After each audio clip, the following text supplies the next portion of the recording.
Hello, আসসালামু আলাইকুম। কে? জি, আমি একজন মানুষ। আপনার সাথে একটা কথা ছিল। জি বলেন। কথাটা কি মোবাইলে বলতাম?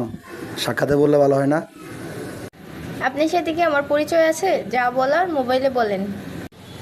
মোবাইলে বলে লাভ কি? আপনি তো রাজি হবেন না। রাজি না হওয়ার মতো কথা কেন বলবেন? তো রাজি হওয়ার মতো বলে লাভ কি? বললে তো আর আপনি রাজি হবেন না। কেমন কথা বলবেন যে রাজি হব না? সেটাই তো, বলে আর লাভ কি? আপনি তো রাজি হবেন না। আচ্ছা, না সমস্যা নেই, বলেন। কি বলেন আগে শুনি, তো তারপরে না হয় দেখা যাবে রাজি হই না না হই। আর সেটাই তো, বলে লাভ কি? আপনি তো আর রাজি হবেন না। ধুরো, আপনি বলবেন নাকি কল কেটে দিব? বলেন। বলছি তো, কি বলবেন বলেন। আহা, বলে লাভ কি? আপনি তো আর রাজি হবেন না। ধুরো মিয়া, তামাশা করার জন্য কল দিছেন? ভালো না? মস্কারি করার থাকলে অন্য কারোর সাথে করবেন। মস্কারি করার জন্য কেন কল দেন? ফালতু লোক কোথাকার। আহা, মশকারি করতেছি না, আপনাকে তো বলার জন্যই কল দিলাম। আপনি তো আর রাজি হবেন না, বলে লাভ কি?